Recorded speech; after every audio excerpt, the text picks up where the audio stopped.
गुरु भक्ति योग।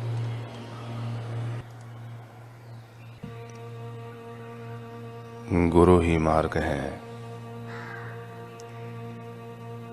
गुरु ही जीवन है, गुरु ही आखिरी ध्येय है। गुरु कृपा के बिना किसी को भी सर्वोत्तम सुख प्राप्त नहीं हो सकता।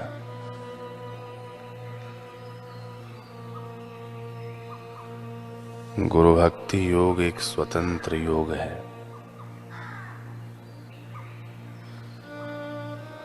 शिष्य की कसौटी करने के लिए गुरु जब विघ्न डालें तब धैर्य रखना चाहिए।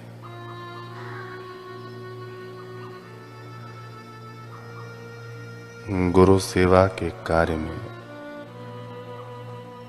आत्मभोग देना, यह गुरु के पवित्र चरणों के प्रति भक्ति भाव विकसित करने का उत्तम साधन है। प्रार्थना, जप, कीर्तन, समाधि, गुरु सेवा, ऊंचे भव्य विचार और समझ से मन की शांति उत्पन्न होती है। गुरु की सेवा के दौरान शिष्य को बहुत ही नियमित रहना चाहिए। गुरु के दिव्य कार्य हेतु शिष्य को मन, वचन और कर्म से बहुत ही पवित्र रहना चाहिए। गुरु एवं महात्माओं के संग का एक मौका भी चूकना नहीं।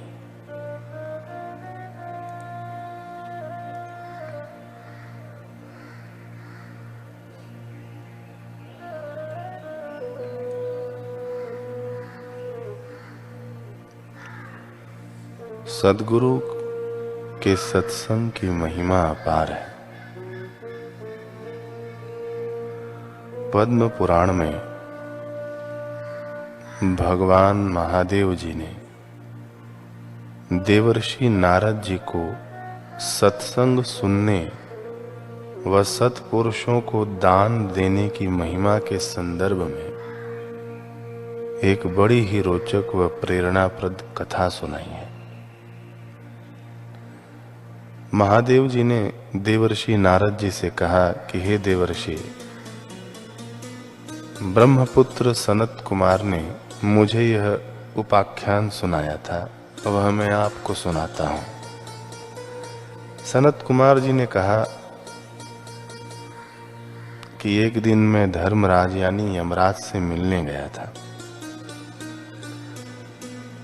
वहां उन्होंने बड़ी प्रसन्नता और भक्ति भाव के साथ मेरा सत्कार किया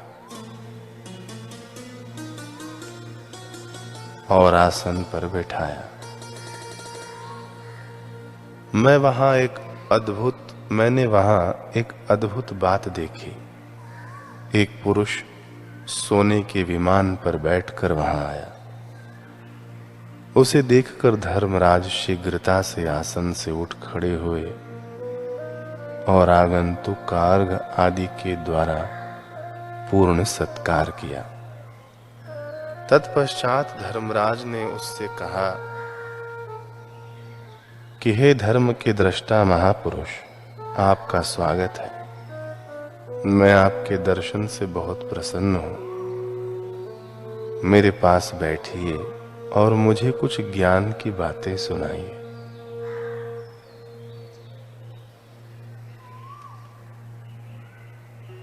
इसके बाद उस धाम में जाना जहां श्री ब्रह्मा जी विराजमान है।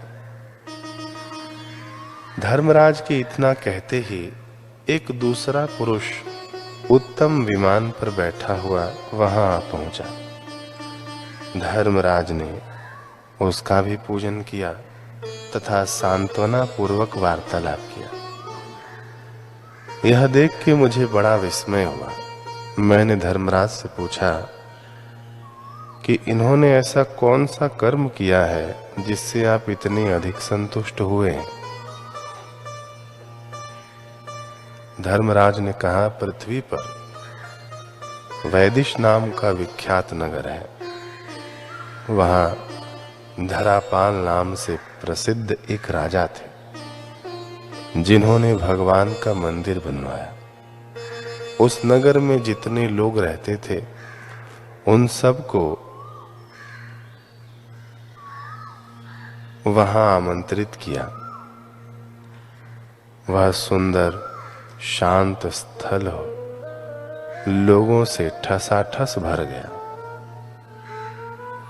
तब राजा ने पहले भगवत भक्ति, सुमिरन, ध्यान आदि सत्कार्यों में रत रहने वाले ब्राह्मणों, महात्माओं का पूजन किया। फिर इतिहास, पुराण, विभिन्न शास्त्रों के ज्ञाता एक ज्ञाननिष्ठ द्विजश्रेष्ठ महापुरुष की विशेष रूप से पूजा की। सतशास्त्रों का भी पूजन करके राजा ने विनय पूर्वक कहा उन महात्मा से कि हे महात्मन, धर्म श्रवण करने की इच्छा से चारों वर्णों का समुदाय यहाँ एकत्र हुआ है। अतः आप ब्रह्म ज्ञान का सत्संग श्रवण कराकर हम सभी को कृतार्थ कीजिए। भगवान, हालांकि सत्संग दान अनमोल है, ब्रह्म ज्ञान का सत्संग इसका ऋण किसी भी प्रकार चुकाया नहीं जा सकता। फिर भी हे महात्मन, मैं अपनी कृतज्ञता का भाव प्रकट करने हेतु ये स्वर्ण मुद्राएं आपके चरणों में अर्पित करता हूं। आप कृपा करके इन्हें स्वीकार कीजिए और 1 वर्ष तक प्रतिदिन हम सबको सत्संग लाभ प्राप्त कराइए। मुनिश्रेष्ठ, इस प्रकार राजा की प्रार्थना से वहां पुण्यमय सत्संग एवं भगवत कथा वार्ता का क्रम चालू हो गया। वर्ष बीतते बीतते आयु क्षीण हो जाने के कारण राजा की मृत्यु हो गई। तब मैंने और भगवान विष्णु ने भी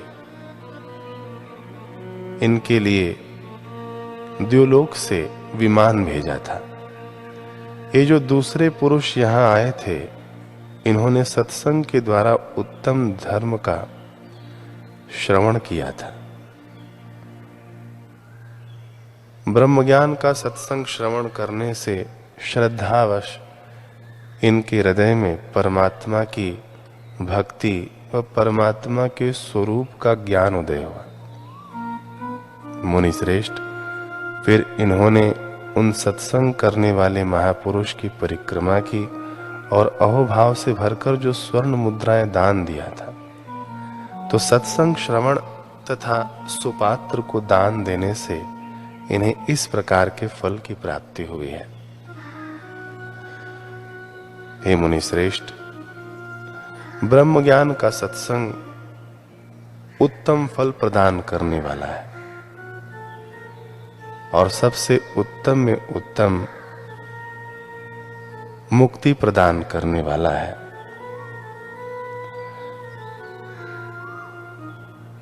महादेव जी कहते हैं कि हे नारद जी, जो मनीषी पुरुष इस पुण्य प्रसंग का महात्म्य श्रवण करते हैं, उनकी किसी जन्म में भी दुर्गति नहीं होती।